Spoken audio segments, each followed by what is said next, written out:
Good afternoon, ladies and gentlemen. Martin Aguilar here from the Filipino Hospitality, and welcome for another of our upskill learning sessions. All right.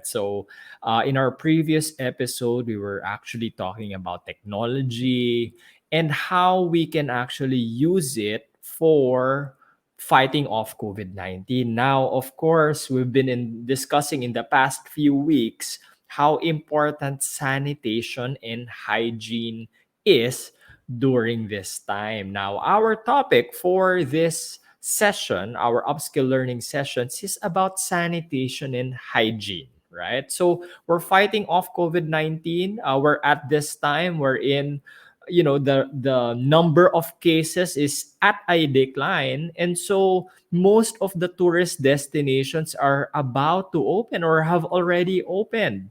But of course, we cannot just relax. No, we have to always maintain and keep ourselves on our toes. And so we have to maintain the next level cleaning. No, we have to ensure that we are still practicing sanitation and hygiene procedures. Now, moving forward, we are here to talk about the next level cleaning in the new normal. Now, with us this afternoon, this session, is Mr. Richard de Guzman. He's actually the operations manager of All In Cleaning, and he's going to be sharing with us his insights on sanitation, on hygiene, ano na ba yung mga bagong technology natin, ano ba yung mga standards and procedures that needs to be in place in the new normal. All right? So I hope everyone's all excited, everyone's ready to learn. Right? At hindi na po natin papatagalin yan. We have with us Mr. Richard de Guzman, or Andrew, as his colleagues are familiar with him. Hi, Andrew. How are Hi, you? good afternoon, sir. I'm fine. That's good. That's good. Yep. I'm glad, no? Finally, our schedules were able to align kasi Yes po. napakahirap po, no? Napaka-challenging ng makahanap ng common time. And I understand All In Cleaning has been very busy these past few weeks na ba after the pandemic and after the Marikina, and of course yung typhoon natin, no? Marami kayong Yes mga po. projects na ginawa. Yes po. Basically speaking, the company started for this kind of pandemic. So basic kami for all throughout. Also, not only for the kind of pandemic, also for assisting our fellow Filipino in terms of cleaning. So, yun nga po, like you mentioned, yung sa Marikina, most of our client hanggang ngayon, so yun yung mga pinapay attention namin and give details and also helping them on what really the needs of cleanliness and sanitation as well, because we are particular for hygiene. Right. Okay. That's good, no? Kasi yun nga, no? It's been very challenging for a lot of people, especially I even have some relatives in Marikina, and nakikita ko dun sa Facebook page nyo that you've been helping, no? You've been assisting yung mga houses doon sa area na yon, and I am sure in other areas as well. Kamusta? Kamusta yung mga naging experiences nyo in those areas? Actually, before we are doing the cleaning, ino-ocular ko and advise our clients on how we do our job. So, doon sila nagugulat if the point na sinasabi ko, we are going to clear muna before cleaning. Sabi, lagi na natatanong, bakit clearing? Kasi we have to clear the debris. So, lahat yan, especially yung mga muds na meron. Hindi lang po kasi putik ang kasama ron eh. Uh, Marami pa po, especially yung mga unsanitized items like yung mga galing sa STP, mga estero, kasama na sa putik. So, I wanted them to realize how to clear first before cleaning while protecting themselves and their family as well. Pagdating sa mga ganun. Kasi it's a bacteria totally that causes everything from their foot upwards. Right. So talagang ano, no, that's important, no? You mentioned that there is clearing first. So is that Yes part po. of the typical procedure, no? When you go to a client, talagang you go through a process, no? Bago Yes, kayo talaga magsimula lang. yes po. Bali, actually, yun nga po. Especially sa nangyaring typhoon. So, I come up with giving inputs muna sa clients on how we are going to deal and how we are going to make the process. Kasi akala nila na pag sinabing cleaning company, just pagdating, linis lang ng linis. Sabi ko, "Oh, hindi naman po ganon." So nagugulat sila in terms of how I advise them para din maging sanitize sila, para maging health conscious sila. Hindi siya basta yung normal na nakaugalian daw nila na basta pinapaalala nila, tinataboy lang nila ng tubig. Sabi ko, hindi po ganon. So, hindi lang siya basta sinasako, kailangan naka-plastic siya para dapat lagi naka-gloves sila, naka-boots. So, kahit minsan naka-boots, minsan lagpas tuhod pa rin yung nagagawa namin. So, andun pa rin. Pero in terms of health-wise, we do share them the inputs of doing disinfection in terms of alcohol pagka nagki-clearing. Kasi that's the main fact. And yung nagbabanlaw kami, nagsusop kami in terms of washing our foot and our hands to sanitize. So, yun yung mga bagay na kailangan na minsan natasan tabi, but at the end of the day, hindi nila napapansin, may mga sugat na sila. Ang nangyayari, basta lang din nila kiniklear. Basta, ang ginagawa po nila, basta paalala sila ng pala, hindi nila napapansin na may mga debris.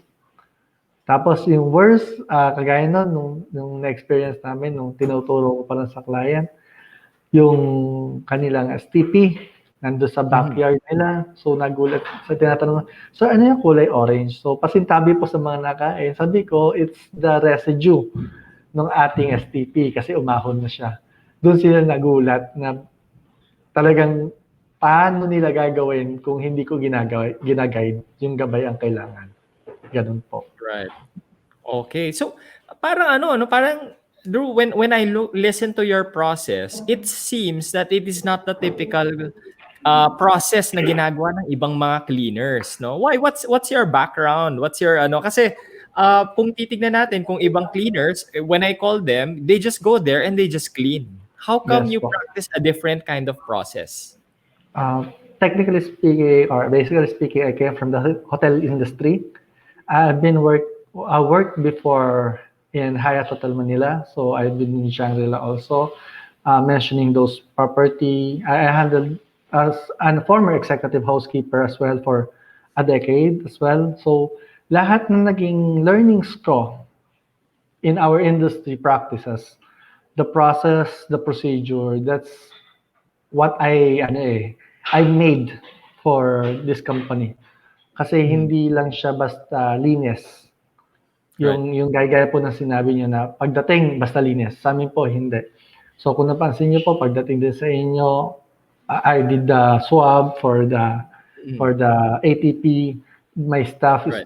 is with foot cover, nakapan sila ng PPE. So nandun po yung hygiene and sanitation issue kasi it's a big thing for us na hindi alam ng iba. Yung iba naman, hindi ko masasabi kung OC, but they're doing too far beyond the, parang OA na.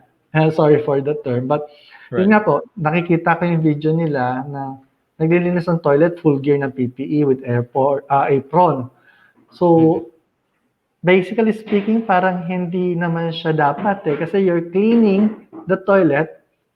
So, naka full gear PPE ka. So, what's the point na okay yung gloves, okay yung pants, but yung upper part kasi mainit yung kulob ng banyo is sobrang init. Tapos I don't want to suffer the health of my staff as well. Kaya yung Right. point of view tinitingnan ko, like we practice in the industry, we have our sanitation naman, pero gaano kahigpit tayo, pero tinitingnan din natin yung health side ng mga tao natin. Yun din po ang tinitingnan ko rito. Hindi siya porket I'm in line with the WHO standard in terms of fighting this kind of COVID, but is still having a logical side and aspect, kailangan maging aware tayo. Kasi hindi naman parang sabihin natin na, ay, naka-full gear ang mga tao namin. Hindi po. Yung mga ibang kliyente namin, magsusot pa lang kami, uy, mainit, wag na. So, sila na mismo. So, sa akin, I wanted also, syempre, to inform the client na we are doing talaga PPE, but kung yun nga po, it's for the convenience of the staff, how will they perform their process and the procedure as well. Kung mahihirapan naman sila huminga, mahihirapan sila kumilos. Right. Kasi Ang PPE naman po is a microfiber, synthetic microfiber ang gamit namin. So, Mm. nakakahinga naman ang skin, but technically speaking, pinagpapawisan. Mm. So, baka po mas magkaroon ng suffocation, ng irritation. So, might as well, yung lower part, kasi nandun nagtitilamsikan. So, nagkakaroon ng protection in the lower part of the body naman kami. Pero syempre, yun nga, gaya na sabi ko, pag nasa toilet, most of the time, gloves, face mask, Mm. and the hairnet, and the pants. Pero yung shoes, Okay. naka-shoes na lang, hindi na kami naka-shoe cover kasi parang OA naman ang dating para masabi sa video lang kami. We go for practical and logical side of the cleaning in terms of our standard in the industry. Okay. Well, siguro para mas mabigyan ng ano no, ng overview and a Apo. clear picture of what we're sharing right now. We just want to show a little video no. So this is Alright. going to be a video of the actual demonstration. So ang maganda po no, with in partnership with All In Cleaning, nag-conduct po ng actual cleaning ang All In Cleaning sa newly renovated office po ng The Filipino Hospitality, right? Yeah. So eto po, napapakita po natin yung video, yung sinasabi ni Andrew kanina nung kanilang protocols, yung kanilang how do they start, no? How do they start with the actual cleaning? Of course, yung kanilang wear ng kanilang proper attire, right? So papakita po natin 'yan, all right? So maybe we can share the video first, right? And Sure. then after, Drew, maybe you can run us through the process, no? Paano ba Alright, sure. ang usual process ng inyong cleaning, all right? So for Okay now, po. let's share the video for everyone to watch. Sure, sige po.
Oh, there you go. Yes. Okay. So ayan, no, napakagaling, iba yung datingan talaga ng ating ano. So, and we're very fortunate na talagang si Mr. Andrew mismo, no, he's very hands-on like that. Siya po mismo talaga ang nag-proceed, no? Talagang tumulong po sa atin doon sa ano natin. Sorry, parang meron biglang may extra na isa pa. There you go. Ayan. So, can you run us through the process, Drew? Dun so nakita natin sa video sa simula pa lang, no? When you set up your production box, no? Yung kanyang mga Apa. kagamitan, no? What is the usual process when you enter a facility, when you talk to a client? Can you run us through that process? Okay, from the beginning pa. Bali, once we arrive, especially with disinfection, so once we enter the residence, that's the time magsusot kami ng PPE namin. Then, before doing the cleaning and disinfection, we're going to do the ATP or the swab testing. which on the other hand, with what we call the germ reader.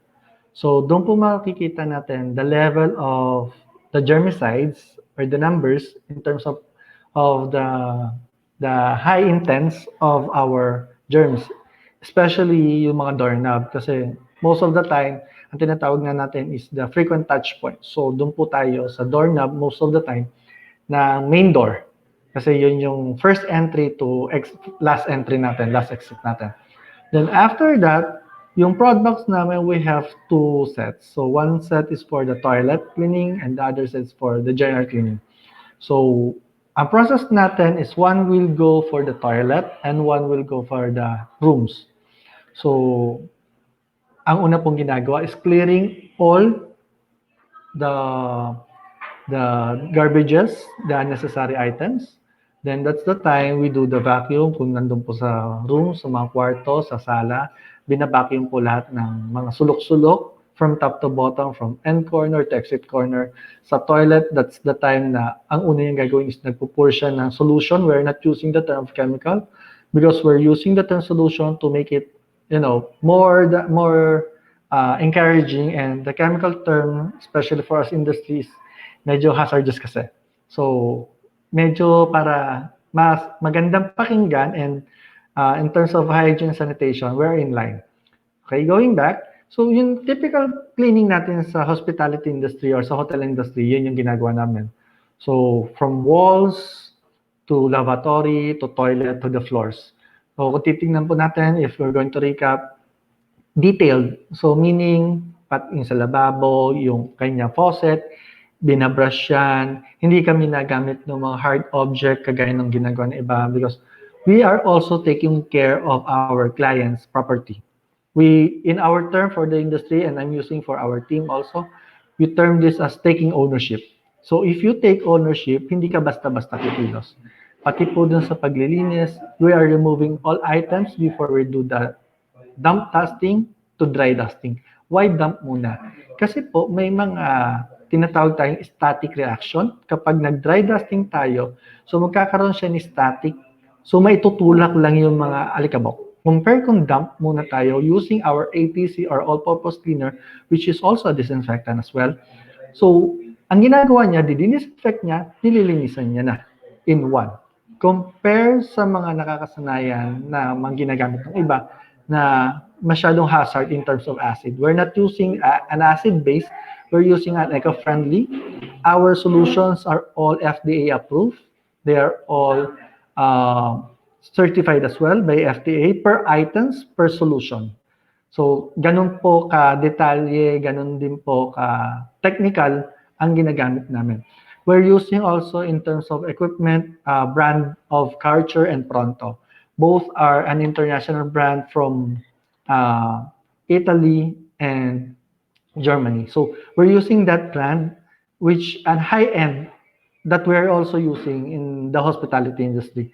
So yung unreachable areas to vacuum or to dust, na-vacuum namin because my staff are being trained, they are well trained by yours truly, and we are keep on training our staff from time to time. Hindi po namin pinababayaan, lalo na po ako, hindi ko pinababayaan silang walang training sa isang araw na malilipas. Even that's theoretical and also an actual. So after we did our vacuuming, that's the time, kini-clear off naman natin yung mga germs natin. So magdi-detail na tayo. Kung sakali may kitchen, we do separate in terms of kitchen cleaning, pero a minor cleaning, like we do the technical aspect, which is kung sakali yung ating mga hood range, kahit pa paano, we do the steaming, or in other term, it's sterilization. We are doing sterilization. It's the highest form of cleaning that are being used in the hospital industry. The sterilize means to kill the bacteria through hot water pressure, through steam evaporation. So after nun natin mag-cleanliness, thorough dusting, thorough vacuuming, then sterilization through steaming, we do the final, which is the disinfection. And we're using the nano system in terms of disinfection po.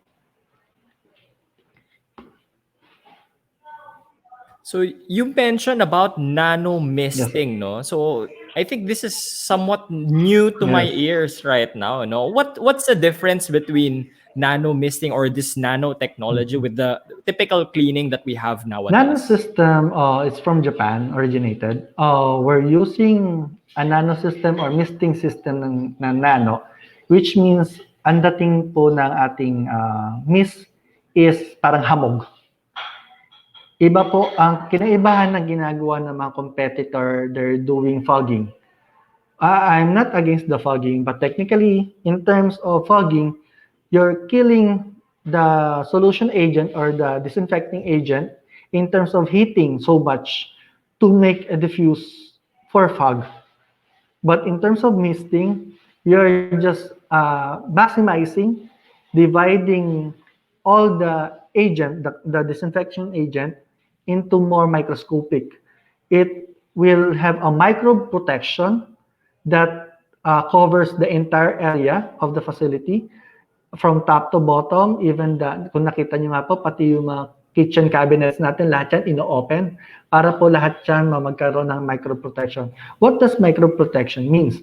Microprotection po, ito yung parang nagkakaroon siya ng silicone, nako-cover niya yung surface natin na tumatagal siya in 30 days. What do I mean by tumatagal 30 days? Comparing for disinfection to our microprotection, ganito po yon. Disinfection, like an alcohol, once it touches your hands, it automatically kills the bacteria, germs, and viruses. But after which it dries, wala na po. Compare for our microprotection, once it touches the surface, in 30 minutes to an hour, pag natuyo yan, it will stay long. Wag lang po nating gagawan at gagamitan ng another solution or another chemical kasi magkakaroon ng chemical reaction. In terms of maintenance for that, gagamitin lang natin is just a damp cloth by water or a dry cloth. Parang tatanggalin lang natin yung dirt or dust sa top, but whatever touches our microprotection with our solution, with our hygiene probe, automatically from bacteria, fungus, and viruses, they're all killed. So you're basically saying, Drew, given that duration of protection, Yes. can we say that essentially the house or the office whom you treat with this kind of nanotechnology is protected also from the COVID-19 virus for Yes. 30 days? Yes, sir. All the things that touches or reaches by our solution, by our Hygiene Pro through nanomisting, everything is being covered with microprotection. So kung pati yung mga damit na nasa mga bahay-bahay, ni-spray namin yan, kahit po laban yan, covered po siya. Ganun siya ka-safe. So, That's kagaya great. na sabi nyo, 30 days proven po, may mga client kami na nagugulat na pangalawang buwan na nila, sunod namin, still, the rating of the ATP or yung aming germ reader is under pa rin sila ng food contact safe. And like mentioned, FDA approved, and our Hygiene Pro is not just a food contact safe, it's a food safe. Malaki po pinagkaiba ng food safe and food contact safe. Okay. Well, in the first part of the video, so nakita yan ng ating mga ng mga viewers that you Apo. were doing something, you were somewhat parang meron kang measurement na ginagawa na parang machine, no, or reader you mentioned earlier. What is that for our viewers Okay po. understanding? Yung ating ATP reader or the germ reader, yan po yung ginagamit natin to understand the level of the germicides or microbes sa ating particular surface. From 0 to 30, papunta siya sa 500 above. So the safest in terms of reading is the 0 to 20. The 0 to 20 goes for food contact safe, meaning totally safe siya. Somehow, 20 to 30 are considered clean. But for us, industry practitioner, most of the time, ginagamit po na mga hygienist natin dyan or the hygiene manager. They're using this to have a spot check. So ano po nangyayari? Doon po sila magbe-base how serious we are in terms of our hygiene and sanitation. So ganun din po ako. And I'm sure that we are only company that using the ATP or the measurement, yung ating germ reader. You know, the only industry plus us are the company that using because yun nga po, medyo mahirap siya ipaliwanag. Yung iba kasi hindi alam kung bakit yun ang naging reading at hindi alam kung paano ipapaliwanag bakit naging 200, umabot ng 300 to 500. Meron po, ideally, kahit if could mention, even Gordon Ramsay used this for kanyang pagiging consultant sa hotel. So, ginagamit niya rin po yan. Pati sa kitchen consultancy niya, ginagamit niya po. So, gaya po sabi ko, most of which as industry practitioner are the one who uses that. That's excellent. Okay. So you mentioned, no, parang I've been hearing this term, especially for those who, yun nga, no, gawa ng bagyo, nung recent Ulysses, and everyone was devastated and had to do trauma cleaning. Now, what is this trauma cleaning? And ano yung mga ginawa nyong recommendations para sa kanila? Trauma cleaning po, technically speaking, nangyayari po yan or gamit na term lang kapag yung nagkakaroon ng disasters. Or somehow, even for the medical side, ginagamit po sa mga hospital. But as for the cleaning company, we use that to help us ease the trauma to our client. Ano po ibig sabihin? Para po mawala sa isip nila yung problema, kami na po ang mag-handle niya.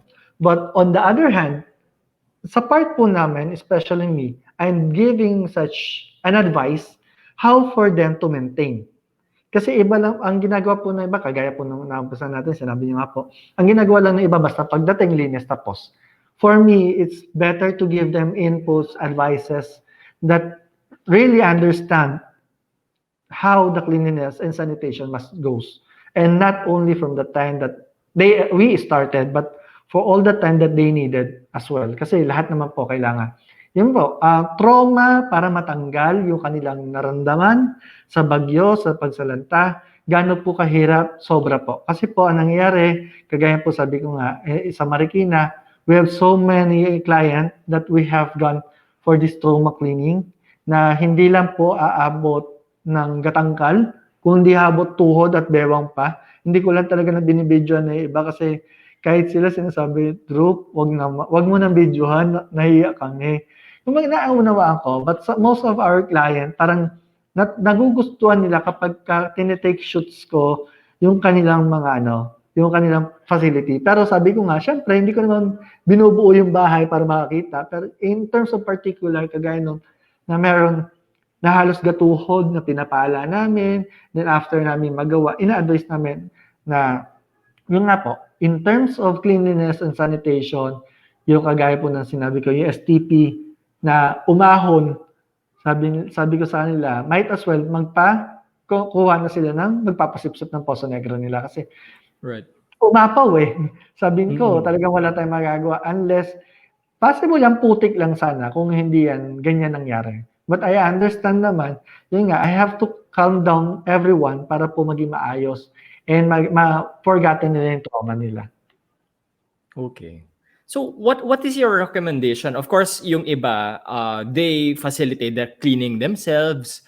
What about, in your opinion, when is the best time to call the professionals? Diba? Kasi syempre, we have the tendency na, ito, kaya naman natin linisin to eh. We can do this on our own. Now, when is the best time to really call the professionals? Actually, now is the best time to call us. For what reason?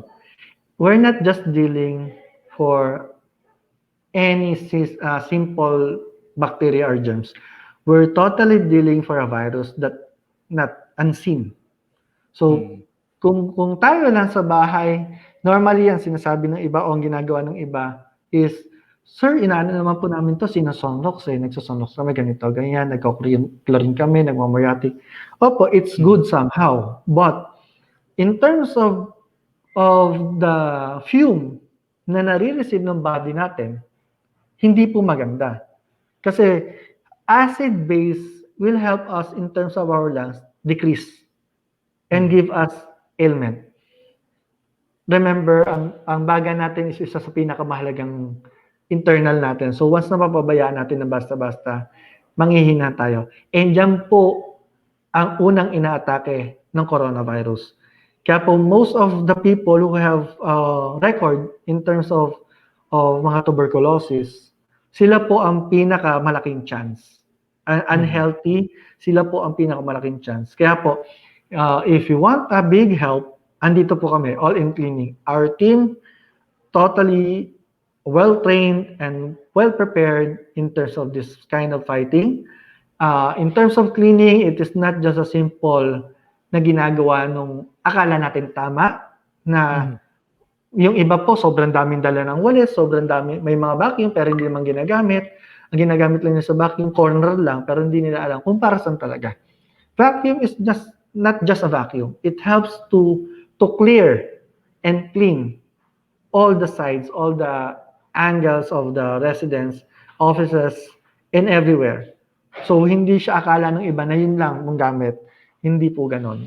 Kailangan po natin, we use it wisely. We have to make it use carefully, not just theoretical, but we have been experienced this for almost more than 15 years in our life, managing a different property and managing different kind of team and company as well.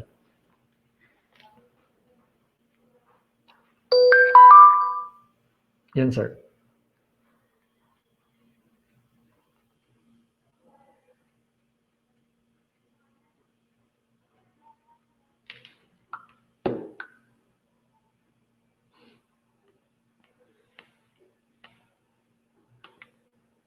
Nawala.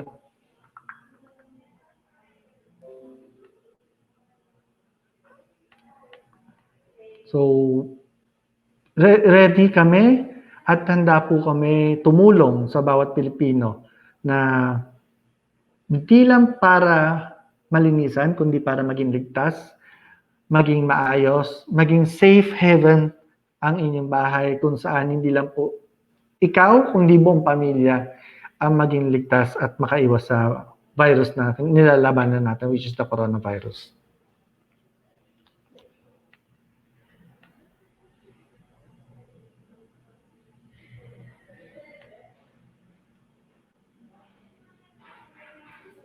There. Sorry about that, Andrew. Parang biglang naputol yung ating Nawala nga po.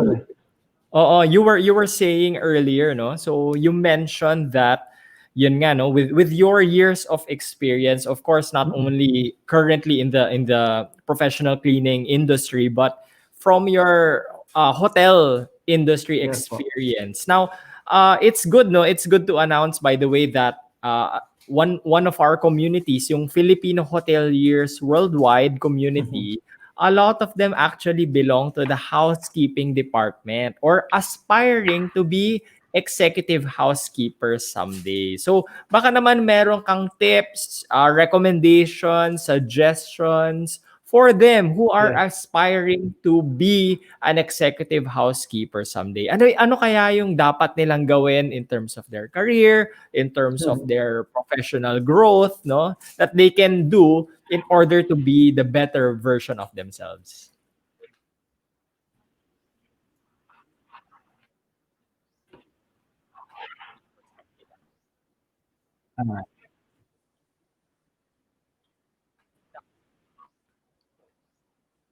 Can you hear me, Drew?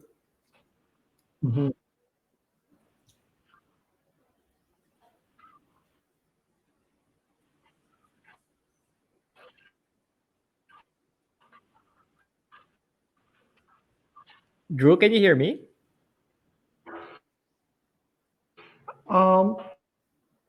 I think I could give us.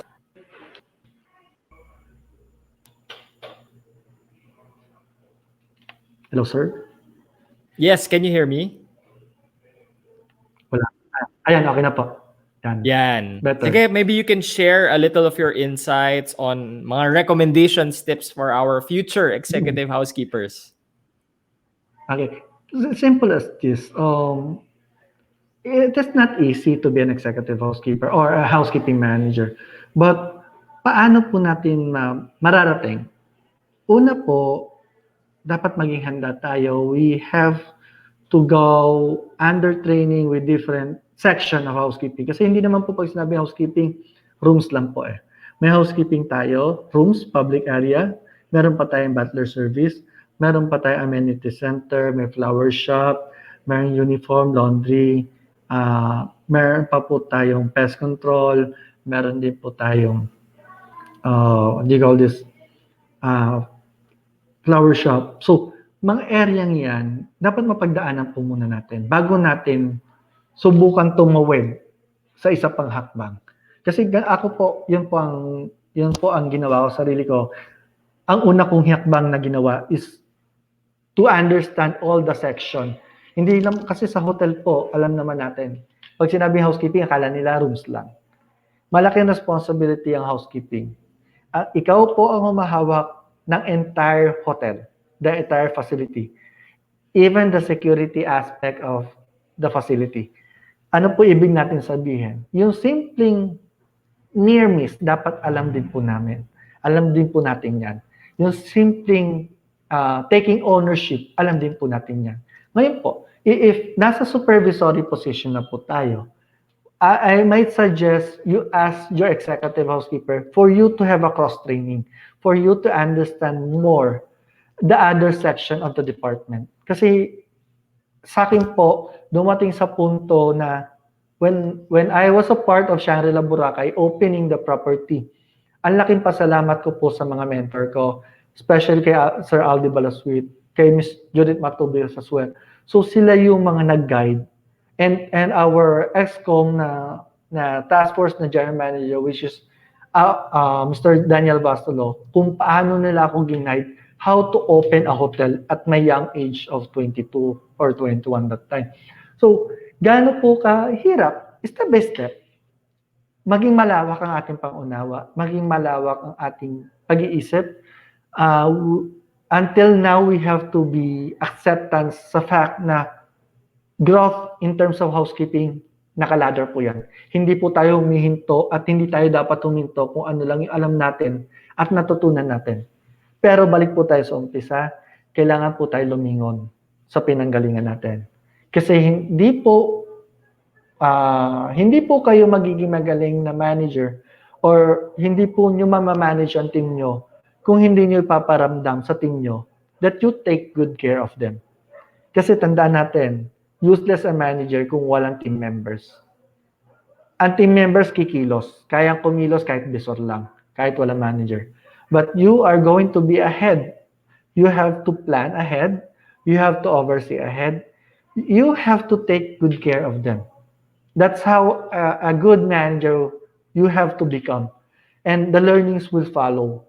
Yung tipong, hindi porkit ikaw na executive housekeeper, you're not going to listen anymore to your subordinates. Mali po yun. Until now, I'm listening to all my subordinates kasi may mga other views yan eh. There are other points of views na matututunan ka. And somehow, until now, I'm totally asking in terms of pagka medyo may doubt ako sa aking mga isipan, tinatawagan ko mga boss ko before. And ganun po ang nangyayari. Until now, most of my subordinates na pumosisyon na rin ng executive housekeeper and I'm happy for them. Until now, tinatawagan nila ako, Sir, paano ba ganito? Sir, ganito. And I keep on advising them at natututo ko kasi iba-ibang property, iba-iba ang learnings. Iba-ibang bansa, kagaya na napuntahan ko, I went from Qatar, iba rin ang natutunan ko doon. Iba ang kultura, iba ang mga tao, iba ang mga relihiyon. Kailangan po, hindi kailangan ng mga tao sa paligid mo ang mag-adjust. Ikaw. Now, kung ikaw ay bago sa isang company, you have totally to adjust for their culture. For that, you will grow. At kapag nakuha mo na yung culture nila, makikita mo kung paano mo mapapasunod ang mga tao. And there are two things and two ways for them to follow you. One is the positive side, which is sumusunod sila because they respect you, dahil iniidolo ka nila, dahil alam nila na alam mo yung ginagawa at pinagagawa mo sa kanila. And the other one for negative, sinusunod ka nila kasi takot lang sila sa'yo kasi alam nila, department head ka. Pero may mga bolilyasong mangyayari doon. So doon tayo sa gitna. Sinusunod tayo kasi alam nila na alam natin ang trabaho nila at trabaho natin, pero dapat may takot pa rin sila sa atin for them to learn respect, give them respect first. Kasi hindi naman gano'n kadali. Sabi nga natin, respect is being gained. So, kailangan ikaw muna, as head, ikaw ang mag-adjust. Pero once na makuha mo ang loob nila, unti-unti, pwede ka na maghigpit. Following the standard operating procedure and the processes of the company that you are into, nandun po yon. Huwag mo pong ilalayo. Huwag mo pong ikukumpara din ang dati mong kumpanya sa ngayong kumpanya kasi magkaiba po yon. Kailangan you have to jive kung ano meron ang company. Hindi po ang company ang mag-jive sa'yo. Somehow kasi ako, I learned so many things. Sabi nga nung iba, sabi ko nga rin, at may young age, naging jump hopper ako. I honestly admit that. But, ano yung mga natutunan ko? Marami. At sa mga learnings kong yun, doon ako natuto, doon ako nag-strive more to learn more in terms of my profession, in terms of this career, in terms of my mission and vision in life. Not just only to be an operations manager. Might as well, pagbalik ko sa hotel, more position or higher position. Wala naman po masama pag nangarap tayo. Nasa sa atin po yan kapag gagawa natin ng paraan. At paano natin gagawan ng paraan? Hindi po natin malalaman kung di natin susubukan. Ako po, honestly, I never dreamt of being an executive housekeeper or an operations manager. I just challenge myself kung kaya ko ba. Kasi hindi mo po masasabing kaya mo kung hindi mo susubukan. And if somebody challenge you, try to challenge yourself. Kasi ganun po na nangyari sa akin.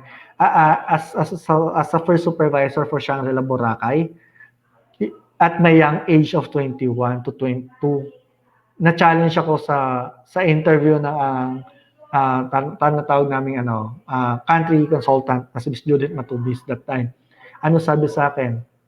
Kaya mo ba maging bisor? Simple lang po sagot ko. If you will going to give me that opportunity, help me. Kasi I could not stand alone. Nandiyan po kayo to guide me. From that moment, naramdaman ko na tama ang pananaw ko, tama ang nakita ni Miss Judith noon, tama ang naging gabay sa akin ni Sir Aldi Balaswit, tama naging gabay sa akin ng mga naging mentor ko, at ito na ako ngayon. And still looking back, kasi kundi dahil po sa kanila, ups and downs na naranasan natin, hindi po mawawala yon. May mga times sa hotel, aminado naman tayo na pagdating sa ExCom meeting, pagdating sa DH meeting, hindi kalmado. Walang kalmadong usapan doon. Lahat yan, sabi nga nila, bakbakan sa gera. So, ihanda natin ang sarili natin kasi doon tayo matututo. Especially, like, for example, kay Sir Martin, naging GM siya. Yung mga learnings na matutunan natin, it's beyond the perception na meron tayo Nandun po tayo. At hindi lang po yung operation sides. May mga administrative sides din po ang pagiging executive housekeeper. You have to understand first the profit and loss, the room cost, the capex, and the opex. Pag natutunan mo yan, you can stand to be an executive housekeeper. Although sometimes, aminin naman natin o hindi, not all housekeeping manager understand the admin side. Kaya nga kumukuha ng assistant. Somehow, doon ako natutuwa. Yung assistant gagawa ng ganito or siya sa admin, ang assistant niya sa operation, vice versa. Pero sa akin kasi, I learned that all because I wanted to learn. Hindi niyo po magagawa kung hindi niyo po talaga gusto. Kasi ang problema, kapag nilagyan niyo po ng boundary ang sarili niyo to grow up and to step up, wala pong mangyayari. So lastly, simple as this for the future executive housekeeper, housekeeping manager, you have to be ready. You have to face the fact na ihanda mo sarili mo to be the department head. Lahat ng paghihila pababa, lahat ng challenges pababa, yan po ang magiging stepping stone natin para mas matuto. Kasi kung walang bagay na magiging challenge as executive housekeeper, hindi po natin masasabi, we are a department head and we are committed to be an executive housekeeper. Yun lamang po, sir.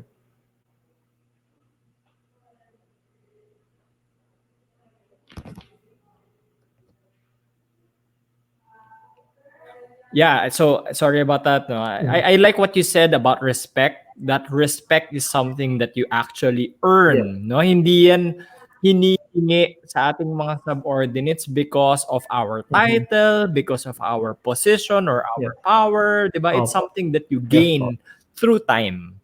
So I like what you mentioned about trusting the process, no? Na sometimes Yeah. you really have to go through the process kasi ang challenge especially sa Mhm. mga millennials nowadays, they want to Yes, be supervisor agad, they want to be manager agad. 'Di ba gusto nila correct. executive housekeeper agad, gano'n sila ka-aggressive. Now, there is nothing wrong about dreaming, there is nothing wrong about, having Yes. such high goals right away.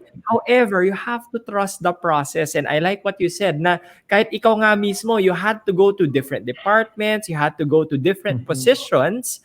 And in fact, it's okay kasi yung iba, pag binibigyan silang maraming task, sinasabi lagi Ayaw, nila, teka, hindi naman yan yung nasa job description correct. ko. It's not my job. It is not my role. This is not what I signed up for. Yes, Di ba? Pero they don't realize na it is through those experiences that they will actually learn, 'di ba? And correct. so pagka in-incorporate nila 'yon, talagang natuto sila dun at dumaan sila sa proseso ay para sa kanila din naman 'yon, tama ba? Tama po, tama. Kasi do'n talaga tayo mag-go-grow.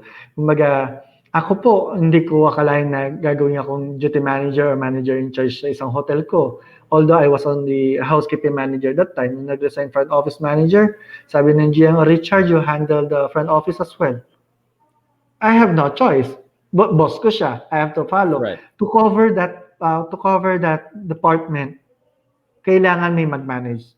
I Mhm. learned how to do night audit because of that. Kasi kung hindi ko nabigyan ng pagkakataon sarili ko sa binibigay na opportunity ng GM ko that time, malamang hindi ako marunong mag-night audit or hindi rin ako marunong mag-night manager kung paano process. But I'm so Right. thankful with them kasi parang pinush nila ako to the limit. Na until such time na wala yung GM ko, Richard, you take over.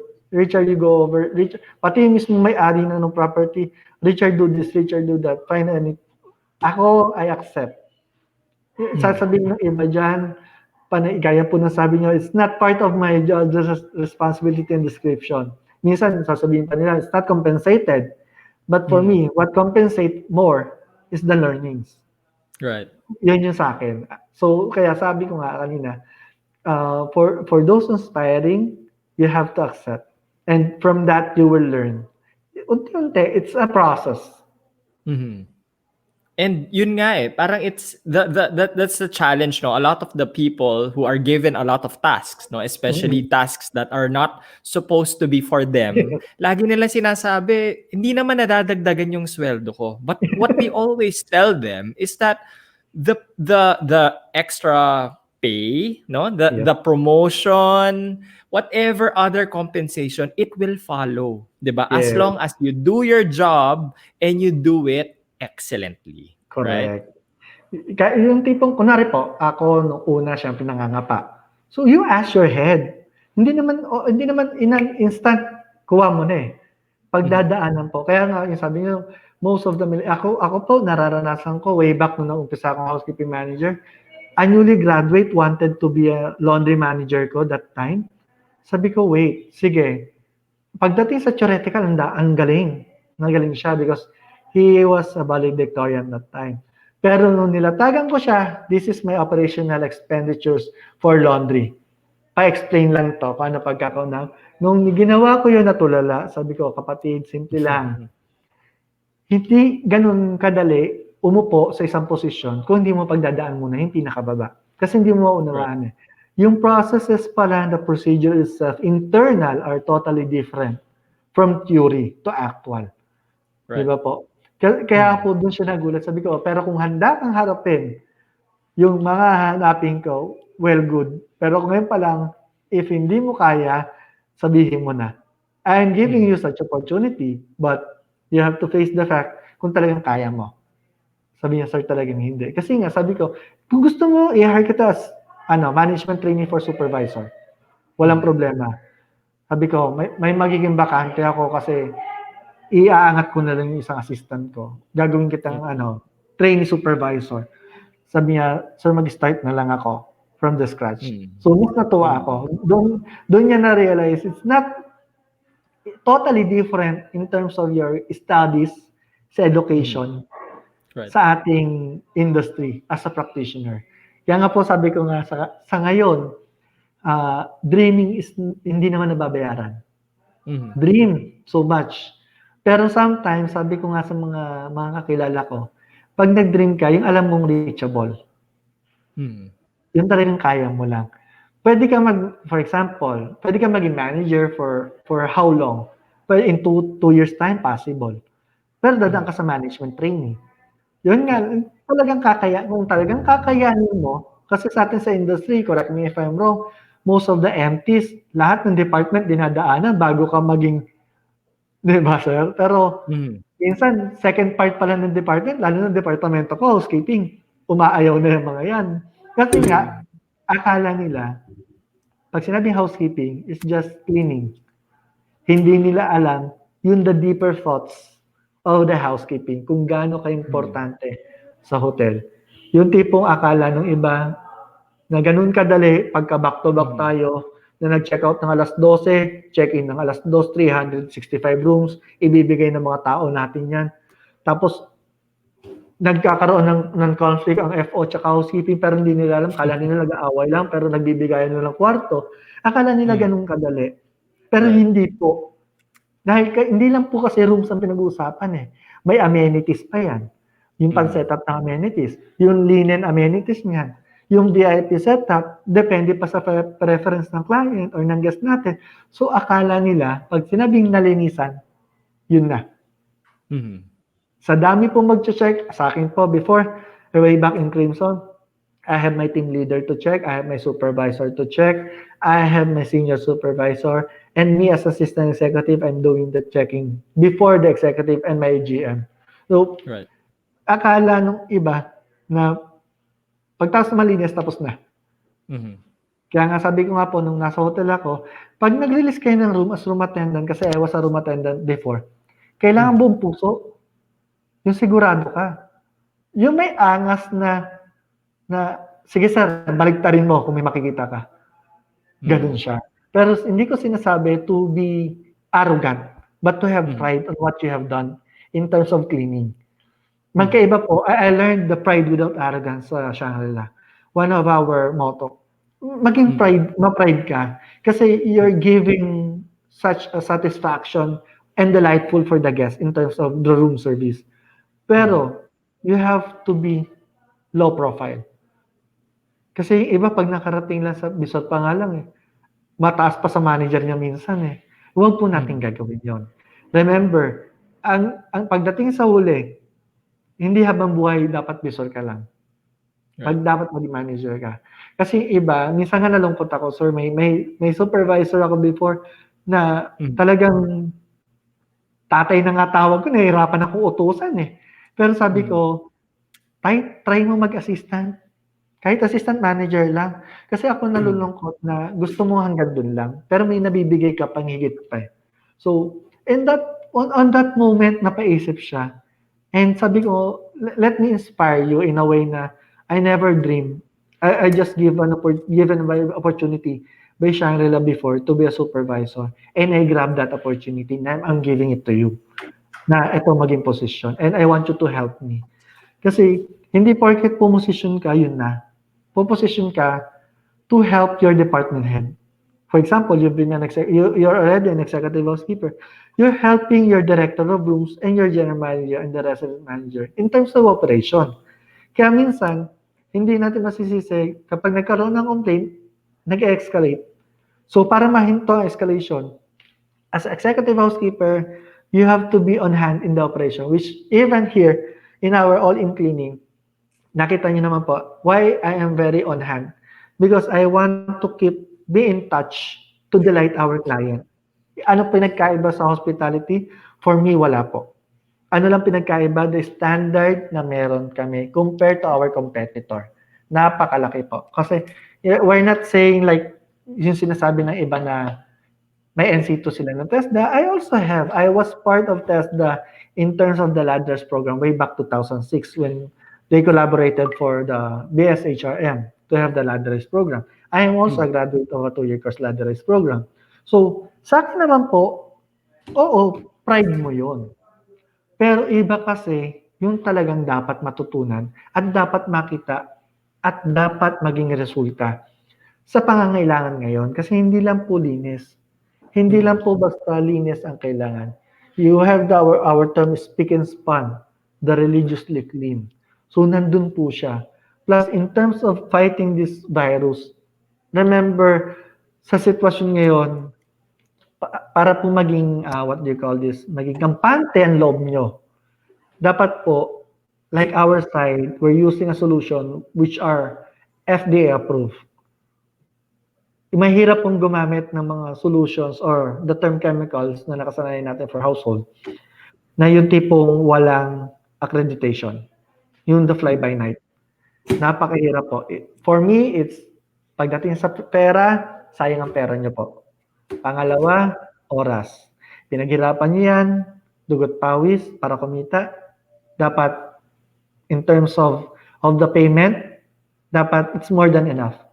Mahirap po in terms of magkakaroon lang kayo ng sinabi, ay, okay to, ganito, ganyan, na ginagamit po namin, ganito, ganyan. But what are the papers that they have? Kung wala pong FDA yan, mahirap po.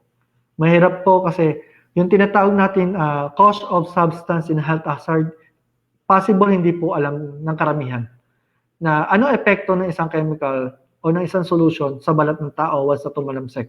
Ano dapat gawin in terms of MSDS. So marami pa pong bagay na dapat natin kino-consider. For me, our team are prepared. We are all papers FDA approved. We are SEC registered. We are DTI registered.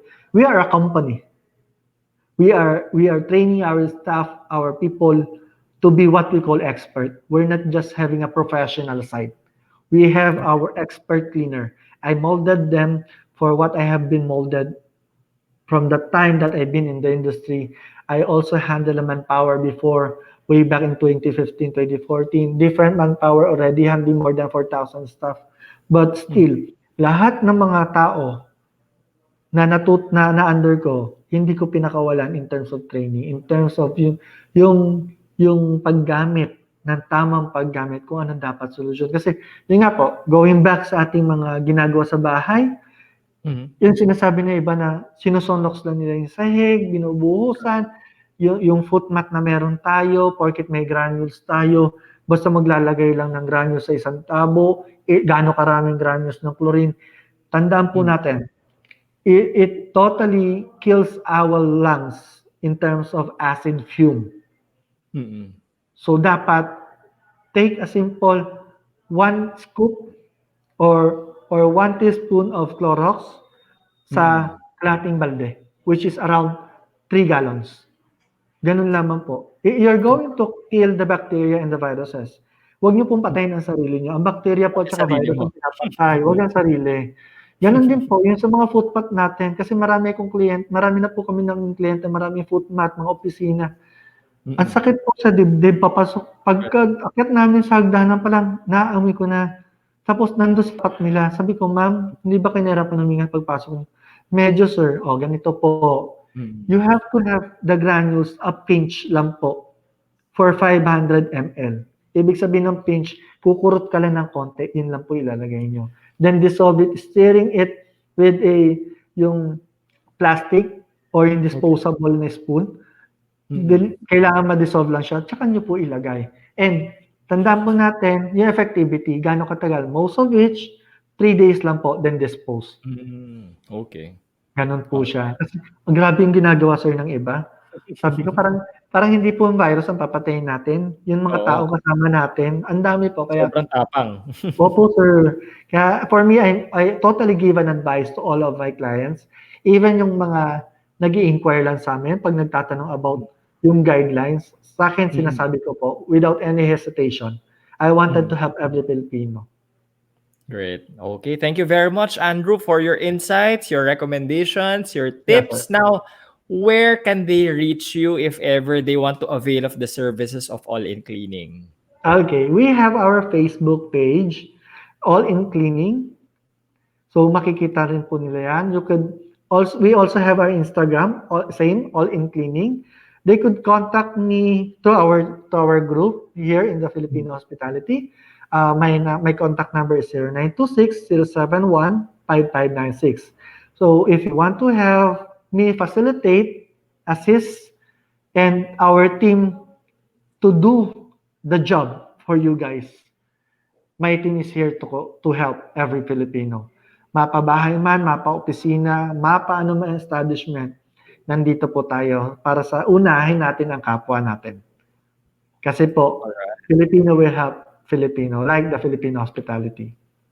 Yan. So talagang tulungan lang tayo, no? During Yes this po. pandemic, during this crisis, even moving forward as we help our tourism industry recover, 'di ba? Yes. We really need to help each other. That's Correct. the very fact that we have these upskill learning series, no? We're trying to educate yung ating mga tourism stakeholders, no?